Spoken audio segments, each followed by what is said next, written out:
Chers amis, chers frères et sœurs, bonjour. Je suis Franck Païta, l'actuel responsable du département santé de notre fédération France-Sud. Dans ces temps un petit peu particuliers, je souhaitais vous faire une vidéo un peu pour vous encourager, pour soutenir votre immunité, votre santé. Je ne reviens pas en fait sur tout le coronavirus dans les détails de l'épidémie, de la pandémie. Vous avez énormément d'informations qui circulent, beaucoup d'échanges, donc je pense que vous avez de quoi aller chercher les informations de ce côté-là. Je voudrais aller un petit peu directement au but, à savoir que comme vous avez pu l'entendre et le constater, ce coronavirus va agir de façon très différente d'une personne à l'autre et allant de l'absence complètement complète de symptômes jusqu'à des tableaux de gravité. Et ce qui fait la différence effectivement face à tout ça, c'est la façon dont nos organismes font face au stress de l'infection. Et donc le corps en fait réagit de différents niveaux, je ne rentre pas dans les détails, mais tout cela aboutit effectivement à une réaction et à un soutien, en fait, une réaction de l'immunité. Donc je vous souhaitais vous proposer certains points simples pour aider vos organismes à faire face à cette situation. Je souhaitais donc reprendre avec vous un certain nombre de points simples, pragmatiques, qui vont avoir un rôle concret sur la capacité de votre organisme à faire face au stress que représente cette infection, cette agression par le virus. Alors un premier point qui me paraît tout à fait essentiel est de pouvoir s'emparer de cette situation de confinement pour se poser, arrêter de courir et se reconcentrer sur ce qui nous est important, sur nos valeurs et de pouvoir être en cohérence avec nous-mêmes dans ce que l'on souhaite pour nos familles, pour nous-mêmes, notamment aussi dans notre foi, et que ce temps soit un temps aussi de communion avec notre Seigneur, et de pouvoir à ce niveau-là laisser de côté ce qui est le superflu, le superficiel. Et cela sera déjà un point tout à fait intéressant dans la gestion de notre stress. Alors ceci m'amène au deuxième point, qui est donc la gestion du stress, et de façon très simple, un stress intense ou prolongé va avoir un impact sur l'immunité, ça va entre guillemets éteindre l'immunité, et donc ça va être intéressant de gérer ce stress.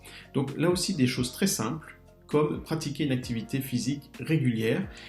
Ça a démontré effectivement une réduction dans les risques des pathologies, notamment pulmonaires. Donc, ne serait-ce qu'une marche régulière ou un petit footing avec une bonne oxygénation va avoir un impact concret. Un deuxième élément sur la gestion du stress, ça peut être la cohérence cardiaque, donc quelque chose que je pense beaucoup connaissent. La cohérence cardiaque, c'est une respiration à un certain rythme qui a démontré une réduction nette de l'impact du stress sur le système nerveux. Et donc ça rééquilibre entre guillemets le système nerveux. Et donc cette cohérence cardiaque, c'est quoi? C'est inspirer pendant 5 secondes, expirer pendant 5 secondes, et donc ça veut dire on fait ça 6 fois par minute, et pendant 5 minutes. Donc et cet exercice pendant 5 minutes, on va le faire 3 fois par jour. Donc 6 inspirations et expirations par minute pendant 5 minutes, 3 fois par jour, et donc qui est gratuit, simple, et permet de limiter l'impact du stress sur notre système. Troisième élément qu'on peut avoir dans la gestion du stress, ça peut être de prendre en infusion, en comprimé, des plantes qui sont des apaisantes, comme la passiflore, la lavande, l'aubépine, la mélisse, qui est très intéressante, le tilleul. En fait, il y a beaucoup de plantes apaisantes et qui ont différentes propriétés, mais en tout cas, c'est des choses qu'on peut prendre régulièrement sans danger et qui vont avoir un côté d'apaisement aussi du système nerveux. Si associé à ce côté stress, il y a aussi un petit côté plutôt déprime ou fatigue physique associée, il y a une plante qui est très chouette, qui est la rhodiole. Je vous la marquerai dans une petite fiche de synthèse et qui peut être tout à fait pertinente dans ces contextes. Un autre point aussi dans la gestion du stress, ça peut être la prise de magnésium, simplement parce qu'il a un rôle dans la fabrication d'énergie, mais au niveau des cellules, mais également dans la gestion des neuromédiateurs, donc les messagers du cerveau, et notamment par exemple la sérotonine, qui est un des messagers du cerveau qui permet d'être en apaisement, en bien-être, et donc le magnésium va avoir ce rôle tout à fait intéressant à ce niveau-là. Alors le point suivant est la gestion du sommeil, et là aussi c'est pas compliqué, l'idée c'est de pouvoir dormir en tout cas plus que 6 heures par nuit. Là aussi, des travaux ont montré en fait que si on dormait moins de 6 heures par nuit, il y avait un certain nombre d'infections qui pouvaient être plus fréquentes. Du coup, l'idée c'est de pouvoir dormir malgré tout, faites le nombre d'heures qui est dans votre besoin, puisque même si on conseille en moyenne d'être plutôt autour des 8 heures par nuit, il y a des gens qui seront tout à fait bien autour de 7 heures, il y en a qui seront tout à fait, enfin ils sont mieux avec 9 heures de sommeil. Le tout c'est de pouvoir respecter son rythme, mais de ne pas être dans trop de sommeil, ni pas assez de sommeil. Donc c'est trouver cet équilibre entre les deux, et qui va avoir un impact effectivement sur votre santé globale, et pareil, toujours sur la gestion du stress, sur la relance du système nerveux. Et donc voilà, chose très facile et donc facile à appliquer. Alors le point suivant, c'est bien sûr l'alimentation. L'alimentation, c'est évidemment essentiel, bien sûr par l'apport des nutriments que l'on va avoir en fonction de notre profil alimentaire, sachant que l'immunité fonctionne avec un certain nombre de nutriments, donc il y a des globules blancs et qui travaillent notamment, qui ont besoin de vitamine C, de vitamine A, de zinc et beaucoup d'autres éléments qu'on va retrouver dans l'assiette. Alors là aussi, on ne va pas rentrer dans beaucoup de détails. Pour faire très simple, je vous invite à essayer de creuser plutôt le profil qu'on appelle la diète méditerranéenne, le régime crétois, qui est un modèle alimentaire qui a montré alors vraiment depuis des années son effet sur le plan cardiovasculaire, sur les maladies neurodégénératives, sur les maladies cancéreuses. Et donc, si on s'intéresse à un profil du régime crétois, quelque part, on ne fait pas d'erreur. Et donc, sans se casser trop la tête, vous avez moyen d'avoir des assiettes qui sont très intéressantes, qui sont d'un point de vue gastronomique tout à fait vraiment bonnes, et donc vous ne faites pas d'erreur sur le plan diététique. En gros, pour faire très simple, c'est beaucoup de fruits et légumes frais de saison, des céréales complètes, des légumineuses, des oléagineux, donc c'est-à-dire tout ce qui est noix, amandes, les cajous, etc., tous les fruits secs également.